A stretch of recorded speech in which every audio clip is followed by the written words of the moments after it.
आज हम frustration of contract पढ़ने वाले हैं जो सेक्शन 56 पैरा 2 में दिया हुआ है। अच्छा प्लीज़ याद रखिए कि फ्रस्ट्रेशन ऑफ कॉन्ट्रैक्ट सेक्शन 56 में नहीं दिया हुआ है, पैरा 2 में दिया हुआ है। क्यों? क्योंकि 56 पैरा 1 तो agreement to do impossible event की बात करता है। मतलब मैं आपको प्रॉमिस कर रही हूँ कि मैं तुम्हारे लिए तारे तोड़ के लाऊंगी अगर तुम मुझे सर्टेन अमाउंट ऑफ मनी दोगे। वो फ्रस्ट्रेशन नहीं है, वो तो नॉर्मल वॉइड अग्रीमेंट है। इसके लिए हमें 3 कॉन्सेप्ट समझने ज़रूरी हैं और वो बहुत इंपॉर्टेंट कॉन्सेप्ट है। सबसे पहला एक होता है वॉइड अग्रीमेंट,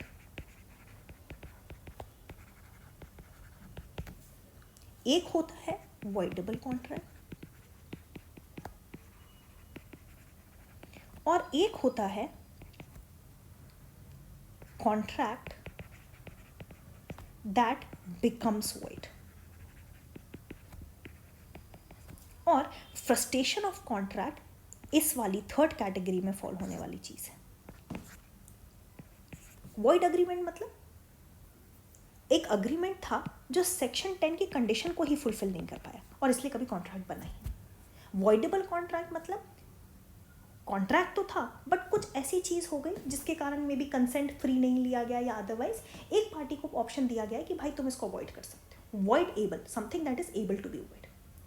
तीसरी कैटेगरी आती है कि अच्छा खासा था, सेक्शन 10 की सारी कंडीशन भी फुलफिल कर रहा था बट बाद में कुछ ऐसा इम्पॉसिबल हो गया, ऐसी कोई इम्पॉसिबिलिटी हो गई जिसके कारण जो तो या तो पार्टी ने सोची नहीं थी या प्लान नहीं करी थी, okay, something that was out of their control, वो हो गया जिसके कारण ये पूरा कॉन्ट्रैक्ट वॉइड हो गया। पहले कॉन्ट्रैक्ट था, it was contract from the very beginning but something happened which made it void. Okay, so this is very important.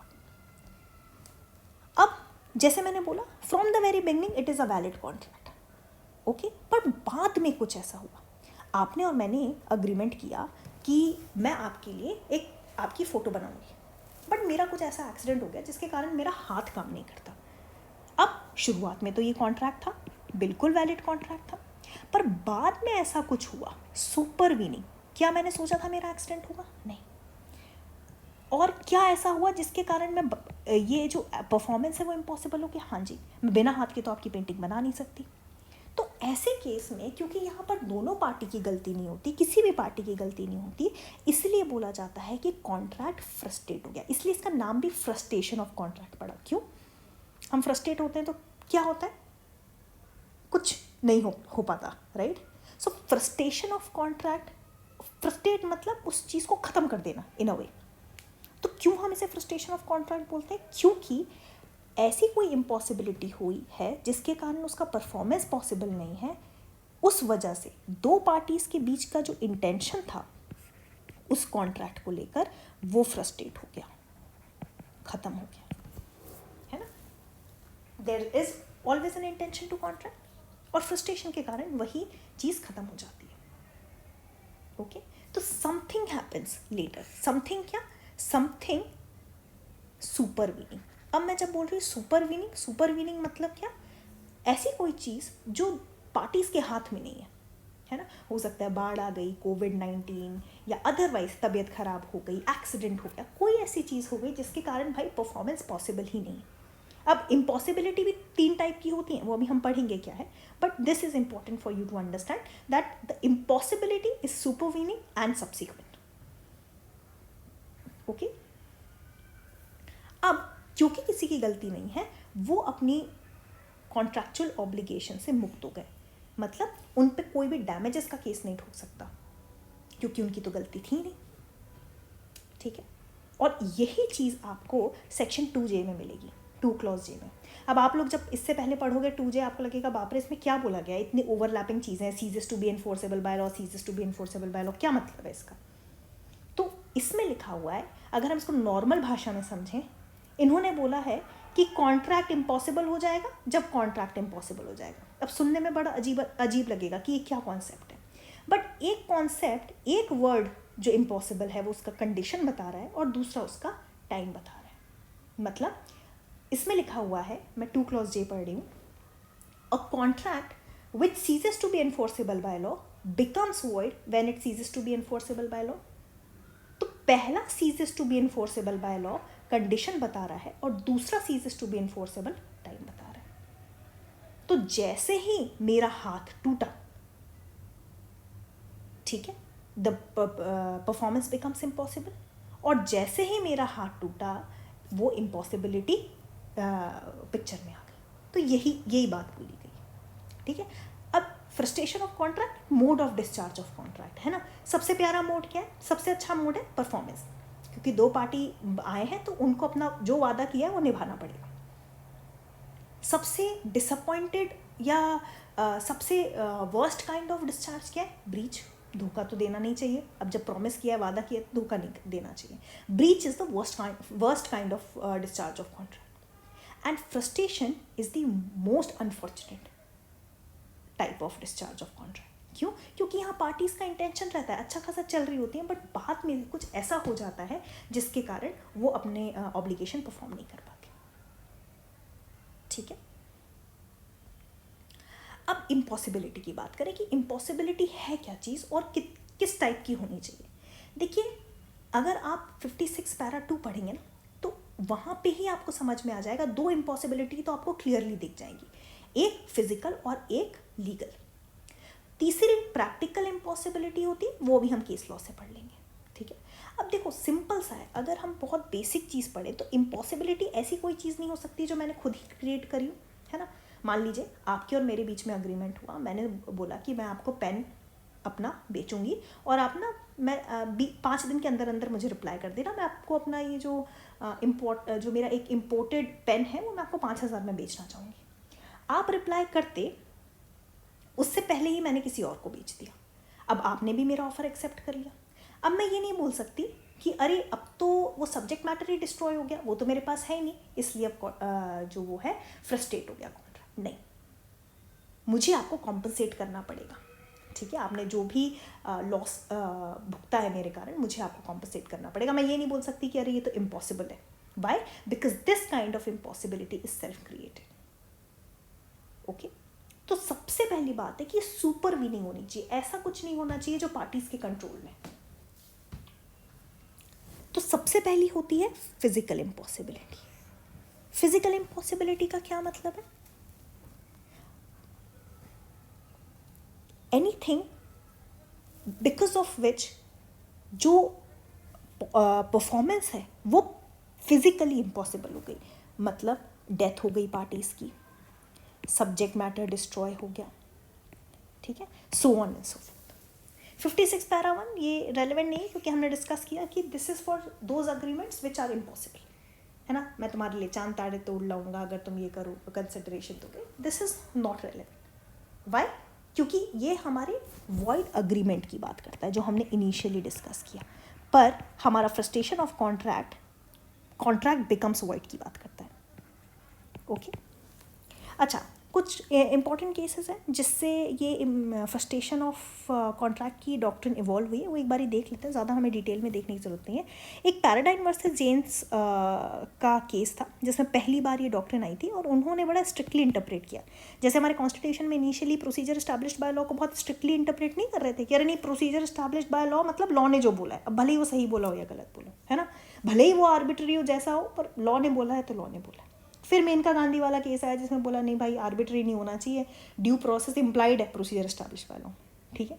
Similarly यहाँ पे सबसे पहला स्ट्रिक्ट इंटरप्रिटेशन, उन्होंने बोला कि अगर वादा किया है तो निभाना पड़ेगा। If there is a contract it must be performed, does not matter party की मौत हो जाए, ये हो जाए, लीगल एड से करवाओ, जो करना है करो, पर परफॉर्मेंस तो करवानी पड़ेगी। और इसी को हमने एब्सोल्यूट कॉन्ट्रैक्ट थ्योरी बोला, ठीक है। नॉट वेरी इंपॉर्टेंट, एमसीक्यू में शायद कभी आपसे पूछ लें, बट यू मस्ट नो, ठीक है। तो पैराडाइन वर्सेस जेन वाला केस जो था उसमें सबसे पहले बड़ा स्ट्रिक्ट इंटरप्रिटेशन थी। बाद में एक केस आया टेलर वर्सेस कैडवेल जिसमें बोला नहीं, अब इम्पॉसिबल अगर कोई चीज़ हो जाएगी तो उसको कैसे परफॉर्म कराओगे, और फिर उसमें सामने वाले की क्या गलती जब उसने वो प्रेडिक्ट ही नहीं किया था। अब अगर वो बेचारा मर जाए तो वो क्या अपनी ग्रेव के अंदर से परफॉर्म करेगा? Not really, right. तो ये बात हुई, ये दो केसेस थोड़े बस जानने ज़रूरी है कि पहले मैं एब्सोल्यूट कॉन्ट्रैक्ट थ्योरी, बाद में थोड़ा सा उसको लिबरल इंटरप्रिटेशन दिया। अच्छा, कुछ लीगल मैक्सिम्स हैं जिन पे ये बेस्ड है, ये आपको सेक्शन 4 लिमिटेशन एक्ट में भी मिलेगा, है ना. Law does not ask you to do impossible thing. Limitation act में अगर आप देखोगे बोला गया है भाई अगर तुम्हारे पास कॉज ऑफ एक्शन है तो तुम विद इन प्रिस्क्राइब्ड पीरियड तुम अपना कॉज ऑफ एक्शन को एनफोर्स करा लो, वरना अगर पीरियड ऑफ लिमिटेशन खत्म हो गया तब तुम नहीं जा सकते, है ना. अब मान लो भाई आखिरी दिन तक मेरा राइट है अपना राइट एनफोर्स कराने का, अब उस दिन संडे निकला, कोर्ट बंद है, मेरी गलती नहीं. तो लॉ बोलता है क्योंकि लॉ तुमसे इम्पॉसिबल चीज़ करने को एक्सपेक्ट नहीं कर सकता, नेक्स्ट डे जब कोर्ट ओपन होगा तब आ जाना, राइट. सो सिमिलरली क्योंकि लॉ तुमसे इम्पॉसिबल करने को नहीं बोलता है. अब मान लो मेरा हाथ टूट गया, मैं पेंटिंग नहीं कर पाई, तो अब लॉ ये थोड़ी एक्सपेक्ट करेगा कि नहीं तुम टूटे हाथ से कैसे तो भी बनाओ ड्राइंग, राइट. या अगर कोविड-19 आ गया उसमें मेरी क्या गलती, ठीक है. तो एक मैक्सिम ये हुई. दूसरी मैक्सिम है इम्पॉसिबिलियम नुल्ला ऑब्लिगेशियो एस्ट, मतलब what is impossible does not create an obligation. अब ये दोनों चीज़ें आपको याद कर लेनी है, ये बड़ी कॉमन है, इंपॉर्टेंट है, हर कहीं आपको हेल्प करेंगी, ठीक है. अब हर 3 टाइप की पॉसिबिलिटी को इम्पॉसिबिलिटी को समझते हैं, फिजिकल, लीगल और प्रैक्टिकल. बड़े आसान शब्दों में समझते हैं. स्लाइड में मैंने बहुत सारी चीज़ें लिख दी हैं आपकी कन्वीनियंस के लिए, ज़रूरी नहीं है कि हम वो चीज़ डिस्कस करें, because I am going to make you understand this concept in a very easy language, okay. तो आपको बिल्कुल इस पे स्लाइड के कंटेंट पे जाने की ज़रूरत नहीं है कि इतना सारा लिखा है. फिजिकल इम्पॉसिबिलिटी मतलब समथिंग जो ह्यूमन बीइंग अपने आप से नहीं कर सकता. उसकी डेथ हो सकती है, एक्सीडेंट हो सकता है, सब्जेक्ट मैटर डिस्ट्रॉय हो जाए, कोई भी ऐसी चीज़ हो जाए जिसके कारण परफॉर्मेंस इम्पॉसिबल हो जाए. लीगल इम्पॉसिबिलिटी क्या है? लीगल इम्पॉसिबिलिटी की झलक भी आपको 56 पैरा 2 में ही दिख जाएगी, है ना, क्योंकि उसमें क्या लिखा हुआ है, act to be perform unlawful, ठीक है. तो ये जो वर्ड अनलॉफुल है उससे आपको पता चलेगा कि ये लीगल इम्पॉसिबिलिटी की बात कर रहा है. जैसे कि आपके और मेरे बीच में अग्रीमेंट हुआ कि मैं कॉन्ट्रैक्टर हूँ और मैंने बोला है कि यार मैं आपको बिल्डिंग बना के दूंगी, ठीक है, एक एरिया में जहाँ पर अच्छे पेड़ वेड़ हैं, आपने सोचा कि अरे वाह घर बनाएंगे क्योंकि ग्रीनरी काफ़ी है, दिस एंड दैट.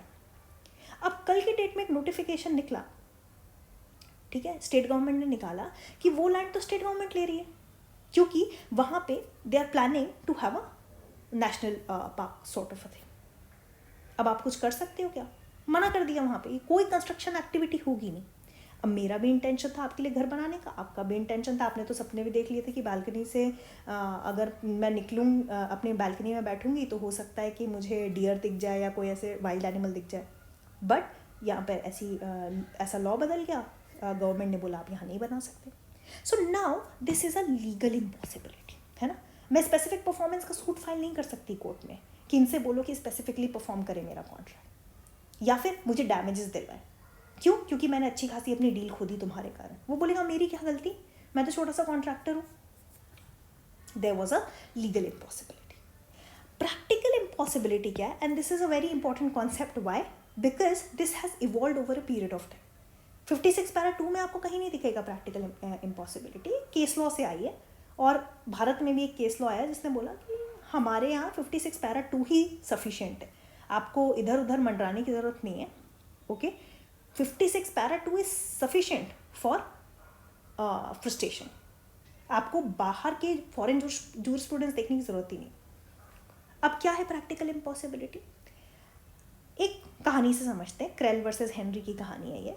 डिफेंडेंट थे आपके हेनरी साहब और हेनरी साहब, ठीक है, और क्रेल थे आपके प्लेंटिफ. अब हेनरी को देखना था राजा का जुलूस. उसने बोला मैं तो एक फ्लैट रेंट करना चाहता हूँ जहाँ से राजा का जुलूस मुझे एकदम प्रॉपर, वो होता ना सी फेसिंग बंगलो टाइप, वैसे राजा का जुलूस फेसिंग उसने घर रेंट किया और उसने 25 पाउंड एडवांस पे भी दे दी. अब बाद में क्या हुआ, राजा की तबीयत ख़राब हुई, वो जुलूस ही नहीं निकाल पाया. अब हेनरी ने तो पेमेंट कर दी थी. अब क्रेल की भी क्या गलती, उसने तो अपना टाइम निकाल के, उसका तो रिसोर्सेज गई, उसने भी एडवांस बुकिंग ले ली थी तो किसी और को अलाउ किया नहीं. उस फ्लैट का रूम का रेंट भी ज़्यादा था. अब यहाँ पे वो पहुँच गए. क्रेल बोल रहा है कि मुझे बाकी के बचे हुए पैसे दो, हेनरी बोल रहा है तुम मेरे पैसे लौटाओ. कोर्ट ने बोला ये एक फ्रस्ट्रेशन की सिचुएशन है और यहाँ पे आपको डैमेजेस नहीं मिलेंगे, ठीक है. दोनों को ही सस्पेंडेड मोड में रखा कि अब जो हो गया तो हो गया, अब आप आगे के रेमेडीज से नहीं मांग सकते. क्यों? क्योंकि दोनों की ही गलती नहीं थी इसमें, है ना. हम ब्रीच ब्रीच मानेंगे नहीं, क्योंकि दोनों, एक पार्टी ने ब्रीच कमिट किया नहीं है दूसरी पार्टी के अगेंस्ट। ये एक फ्रस्ट्रेशन की सिचुएशन है। क्यों फ्रस्ट्रेशन की सिचुएशन है? क्योंकि पार्टीज फिजिकली तो एक्ट परफॉर्म कर पा रहे थे, लॉफुल भी था जो कर पा रहे थे, बट जिस कारण से, जिस ऑब्जेक्ट से कॉन्ट्रैक्ट में एंटर हुए थे राजा का जुलूस देखने के लिए, वो ऑब्जेक्ट ही फ्यूटाइल हो गया या वही परफॉर्म नहीं हो पाया। और जब ऐसा होता है तो हम इसको प्रैक्टिकल इम्पॉसिबिलिटी बोलते हैं। ठीक है, इसका एग्जाम्पल देख लेते हैं। Death of promise, physical impossibility like I told you, death of promisor, personal incapacity, war, emergency, terrorist activity, कोई भी ऐसी चीज़ जिसके कारण इम्पॉसिबिलिटी, फिजिकली इम्पॉसिबल हो जाता है परफॉर्म करना। लीगल इम्पॉसिबिलिटी वाला सेम चीज़ मैंने आपको बताया। प्रैक्टिकल इम्पॉसिबिलिटी यही हेनरी वाला, क्रेल वर्सेस हेनरी, आप चाहें तो पॉज करके पूरा केस लॉ पढ़ सकते हैं, बट उसका जो मेन कोर है वो मैंने आपको बता दिया। Okay, so practical impossibility means the change of circumstance, and it so happens that the entire foundation upon which the contract was rested gets destroyed। ठीक है, उसको परफॉर्म करना, उसका पर्पस ही पूरा डिफीट हो जाता है। तो कोर्ट ने बोला कि the real object of the contract was to have a view of the procession. Okay, और जो प्रोसेशन था, राजा का जुलूस था, that was the foundation of contract, और वो नहीं हो पाया तो फ्रस्ट्रेट हो गया है कॉन्ट्रैक्ट, और पार्टीज अब they are not bound to perform their part of promise. Alright, एक कॉन्सेप्ट है फोर्स मेजोर क्या है, वो हम नेक्स्ट स्लाइड में डिस्कस करेंगे। ये जो कॉन्सेप्ट है 2 पार्ट्स में होगा। फोर्स मेजोर क्या है, ये सारी चीज़ें हम नेक्स्ट क्लास में डिस्कस करेंगे। अभी के लिए इतना ही। If you have any doubt आप कमेंट सेक्शन में पूछ सकते हैं। बाय द वे एक केस था सत्यव्रत घोष वर्सेस मुगनीरम बांगुर, 1954 सुप्रीम कोर्ट का केस है, जिसमें 56 पैरा 2 को डिटेल में डिस्कस किया। फ्रस्ट्रेशन ऑफ कॉन्ट्रैक्ट का बहुत मेजर इंपॉर्टेंट केस लॉ है, और इसमें बोला गया था कि हमें बाहर के जूरिस्प्रूडेंस को देखने की ज़रूरत नहीं है, 56 पैरा 2 हमारे लिए सफिशिएंट है।